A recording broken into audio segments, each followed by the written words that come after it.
Hi, my name is Guillaume Chansin from Tech, and we are here at SID Display Week, and we're going to check out the LG display booth. I hear that they have pretty cool stuff showing today, so let's go ahead. There's been a few articles on the internet. I think they have a big special flexible display, transparent. Yeah, so here it is. So you can see a transparency and flexibility. Yeah, so see this 77-inch display on a plastic substrate, and you can see that they're bending the corner here to show that it's really made on a flexible substrate. So this is not made on glass. So the flexible curved surface as well. Flexible TV is only possible with the OLED, and the transparency only possible with OLED. Not just only possible with OLED, but OLED makes it much easier and makes it much more compelling to use those features. So LG has previously demonstrated transparent OLED, and they also have previously demonstrated flexible mobile phone displays. So this is now combining, all the expertise, and what they're doing is making a transparent large area OLED on plastic, which is something that's, as you can see, looks pretty unique. What could be the use case for this? I mean, I'm not sure people want to have a transparent TV at home, right? No, I don't think this is really a case of having a real product here, but I think this is really about trying to showcase their expertise and their capabilities in terms of OLED manufacturing. So this is kind of technology they've developed to make that panel. Yeah. So how did they? What's going on here in the construction? What's special the way they did it? Is there some lasers going on? And yeah, so what they do is they manufacture on a glass plate first, and then using a laser process they can separate the plastic film from the glass, and so then you end up with a display that is completely gas-free because they've separated the plastic substrate from the glass after the manufacturing. So this is how they do it. And then all the rest, the OLED emission and the encapsulation, this is all part of their know-how in processing OLED, because as you know, they are the #1 manufacturer for OLED TV.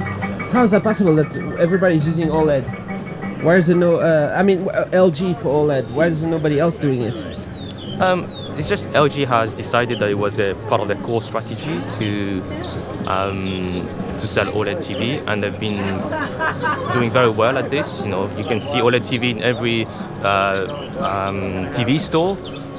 So I think they've bet everything on this on OLED. They even expanded the factory capacity. They're making a factory in China. Yeah, it's really part of their core strategy for the TV market. And what's new is that now they are also adding features like this is called the crystal sound technology, which is something they've already demonstrated at other shows like CES. Yeah. If I just look closer right here, sound going on. How good is the sound fidelity when it goes through an OLED display compared to regular speakers? What do you think? Well, you can hear it's actually pretty good, and there's actually a product on the market which is a Sony TV, which is based on the same technology, and the sound is very good, except maybe for the bass. So the bass is a lot more harder to replicate with this technology. So you would just add a bass subwoofer, yeah, right? exactly. That's what they do, is that they add a woofer just for the bass, but the rest of the frequencies can be pretty good with this technology, and they're showing here. Visualize the vibration of the sound. This is the gun of actuator. I was trying to get out. This is the gun of actuator they put behind the display to make the panel vibrate and to produce the sound. So you can see it's actually very slim, and so it doesn't really increase the thickness of the panel too much. I saw a really amazing demo here at SID DisplayWeek at the Samsung booth. They have a phone that's doing through the AMOLED the sound, and it sounded really clear.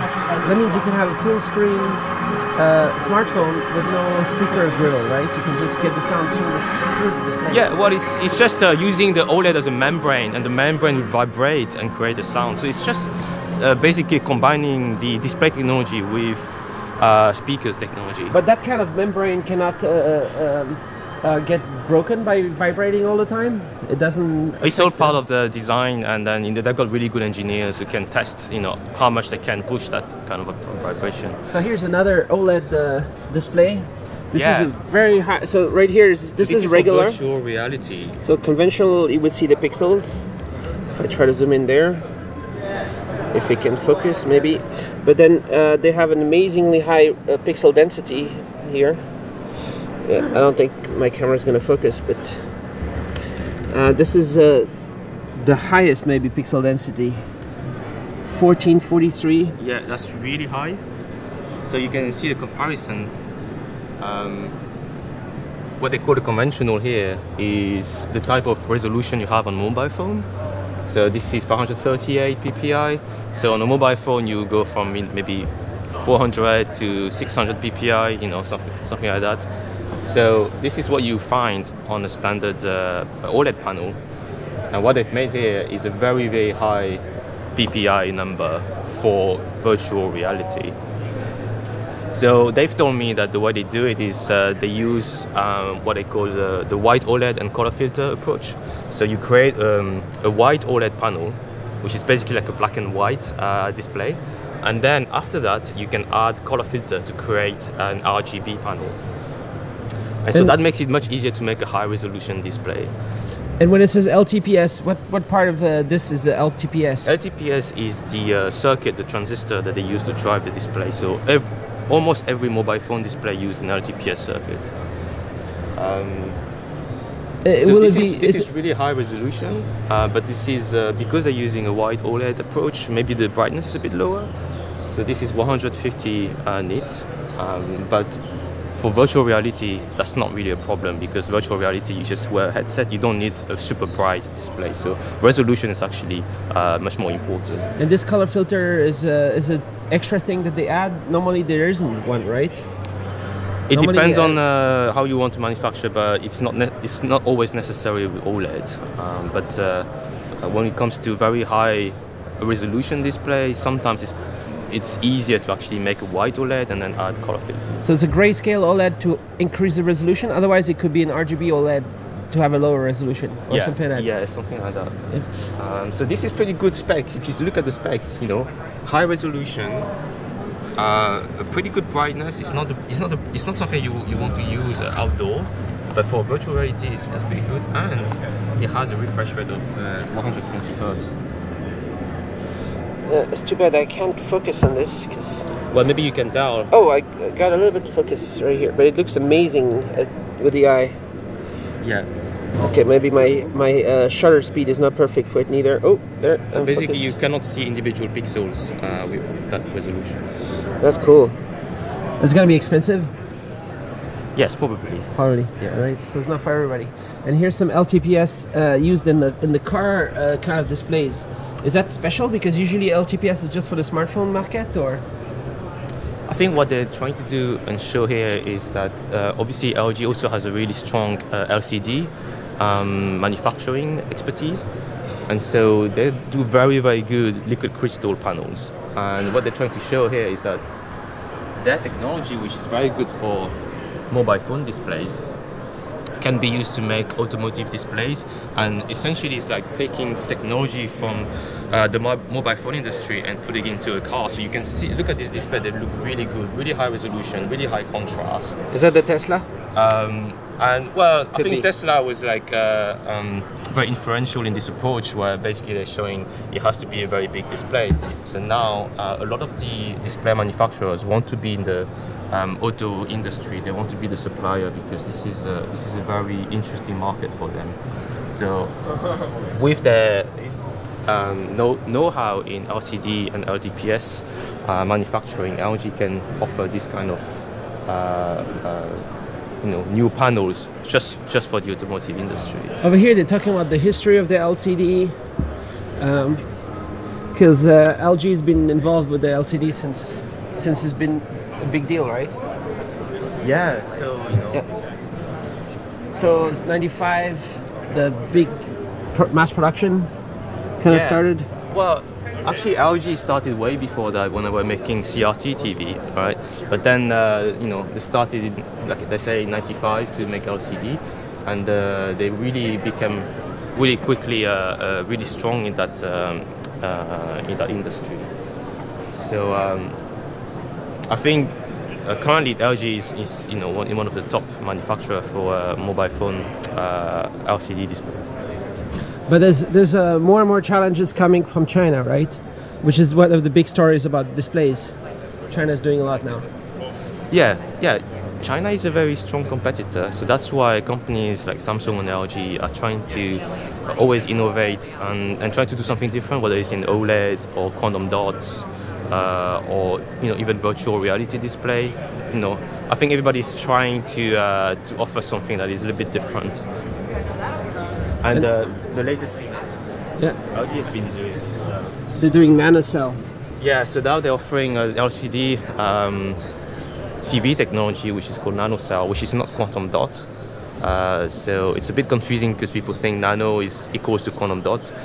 This is not actually a quantum dot particle. How does it compare? What is different? It's very difficult to explain because they don't give a lot of details about what the technology was. What they say is that the nanocell particle, so it's like a nanoparticle. They say is 1 nanometer. The size of the particle is 1 nanometer, and it's basically embedded in the color filters. So by embedding these nanoparticles in the color filters, they can increase the efficiency and the purity of the colors. So it's not quantum dot, but it has some of the similar benefits of quantum dot. I think quantum dot is still maybe a bit better if you want to have really pure colors. And if you look at quantum dot TV, you will see that it's actually very good colors. But everybody's talking about quantum dot, so why doesn't LG also work with that? LG has decided to invest in OLED, and I think they're putting their focus on OLED, and I think this is not a bad decision. So you can see that with the OLED technology, they can do things that are really unique and that no other manufacturer at the moment can offer. And that's why companies like Sony are buying panels from LG. And somehow in the stores, all the salespeople in the stores, they always, I don't know if they're trained to it, but they always say, the LG OLED is just the best.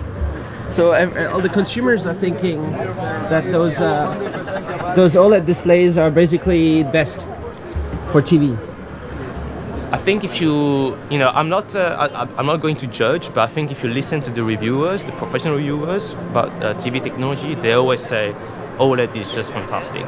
And if personally, I like OLED a lot. I think the contrast is really good, and I enjoy watching content with an OLED screen. You don't have one, no, at home? I don't use one at the moment, but I'm just waiting for the right moment to get the one that I like. They don't have the blue issues? Sorry, it doesn't degrade after 3, 4, 5 years? I think it's too early to say exactly what happens for these panels, but any emissive display, whether it is OLED or another type of emissive display, we have some form of degradation and lifetime issue at some point. So it's not just because of OLED. So I think in the future, what we're going to have is people will buy TVs and they have to update them on a regular basis anyway. So as long as the lifetime is longer than this renewal time, I think that's not going to be an issue.